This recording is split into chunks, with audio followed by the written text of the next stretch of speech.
the most wild and the most beautiful thing in the whole world. From Mampoer by Herman Bosman. It was good Mampoer, made from career berries that were plucked when they were still green and full of thick sap, just before they had begun to whiten, and we said things that contained much wisdom. It was like the shadow of a flower on her left cheek, I heard Hans Kriel say, and immediately I sat up to listen, for I could guess of whom it was that he was talking. "Is it on the lower part of the cheek?" I asked. "Two small purple marks." Because in that case I would know for sure that he was talking about the new waitress in the Zeerust Cafe.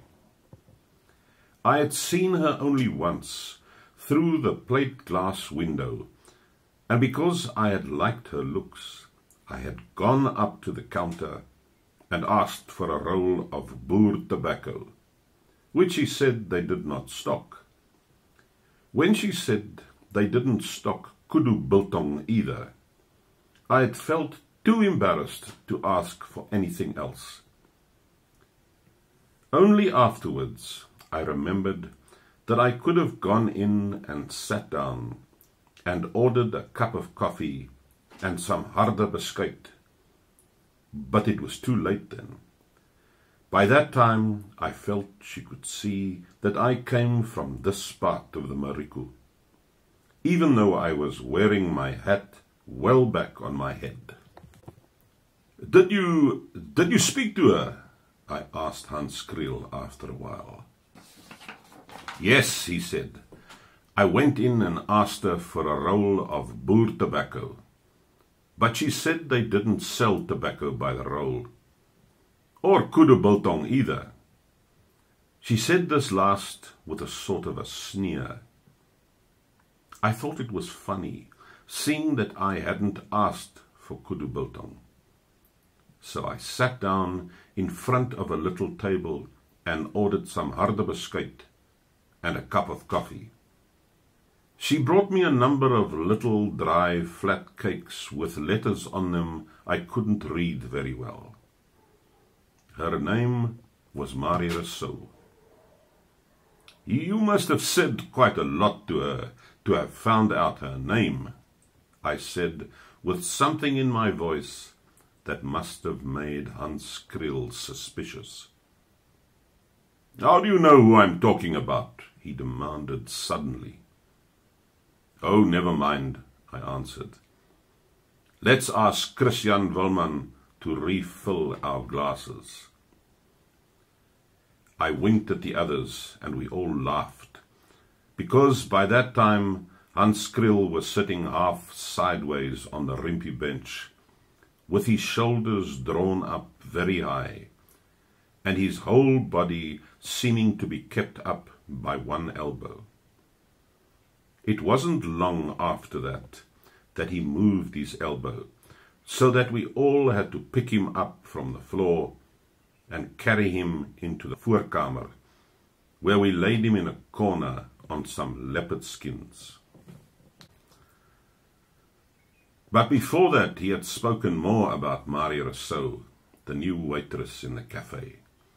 He said he had passed by and had seen her through the plate glass window, and there had been a vase of purple flowers on the counter, and he had noticed those 2 marks on her cheek, and those marks had looked very pretty to him, like 2 small shadows from the purple flowers. "She is very beautiful," Hans Kriel said. "Her eyes have got deep things in them, like those dark pools behind Abiater's kop. And when she smiled at me once, by mistake I think, I felt as though my heart was rushing over the vlaktes, like that shadow we saw in the sunset." "You must be careful of those dark pools behind Abiater's kop," I warned him. "We know those pools have got witches in them." I felt it was a pity that we had to carry him inside shortly afterwards, for the Mampoer had begun to make Hans Kriel talk rather well. As it happened, Hans Kriel was not the only one that night who encountered difficulties with the rimpie bench. Several more of us were carried inside, and when I look back on that nagmaal, my most vivid memories are not of what the predikant said at the church service, or of Christian Wilman's Mampoer even, but of how very round the black spots were on the pale yellow of the leopard skin. They were so round that every time I looked at them, they were turning. In the morning, Christian Wilman's wife woke us up and brought us coffee. Hans Kriel and I sat up side by side on the leopard skins, and in between drinking his coffee, Hans Kriel said strange things. He was still talking about Marie Rousseau. Just after dark, I got up from the front stoep and went to see her in the cafe. Hans Kriel said. "You may have got up from the front stoep," I answered, "but you never got up from these leopard skins. Not from the moment we carried you here. That's the truth." "I went to the cafe," Hans Kriel said, ignoring my interruption. "And it was very dark. She was there alone. I wanted to find out how she had got those marks on her cheek. I think she is very pretty, even without them. But with those marks, Marie Rousseau is the most wild and the most beautiful thing in the whole world." "I suppose her cheek got cut there when she was a child," I suggested. "Perhaps when a bottle of her father's Mampoer exploded." "No," Hans Kriel replied very earnestly. "No, it was something else. I asked her there in the cafe when we were alone together, and it suddenly seemed as though the whole place was washed with moonlight, and there was no counter between us any more. And there was a strange laughter in her eyes when she brought her face very close to mine. And she said, 'I know you won't believe me, but that is where the devil kissed me. Satan kissed me there when we were behind Abiatar's kop. Shall I show you?' That was what she said to me," Hans Kriel continued. "And I knew then that she was a witch, and that it was a very sinful thing to be in love with a witch.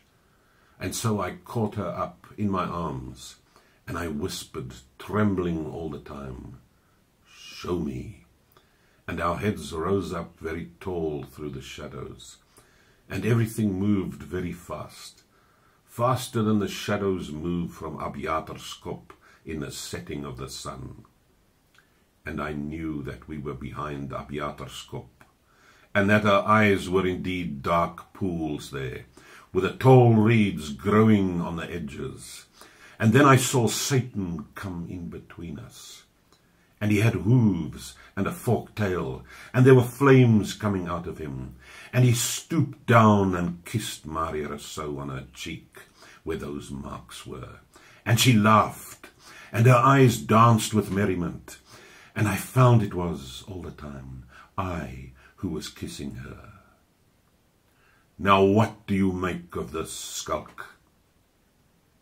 I said, of course, that it was the Mampoer, and that I knew now why I had been sleeping in such discomfort. It wasn't because of the spots on the leopard that were turning around like wheels, but because I had Satan sleeping next to me all night. And I said this discovery wasn't new either. I had always suspected something like that about him. But I got an idea, and while the others were at breakfast, I went out on the pretext that I had to go and help Mani Burgers with his oxen at the church square outspan. But instead I went into the cafe, and because I knew her name was Marie Rousseau, when the waitress came for my order, I could ask her whether she was related to the Rousseaus of Ruismeerbilt, and I could tell her that I was distantly related to that family also. In the daylight, there was about that cafe none of the queerness that Hans Kriel had spoken about. It was all very ordinary. Even those purple flowers were still on the counter. They looked slightly faded. And then, suddenly, while we were talking, I asked her the thing I was burning to know. "That mark on your cheek, juffrou," I said. "Will you tell me where you got it from?" Marie Rousseau brought her face very close to mine, and her eyes were like dark pools, with dancing light in them. "I know you won't believe me," she said, "but that is where Satan kissed me, when we were at the back of Abiatar's kop together. Shall I show you?"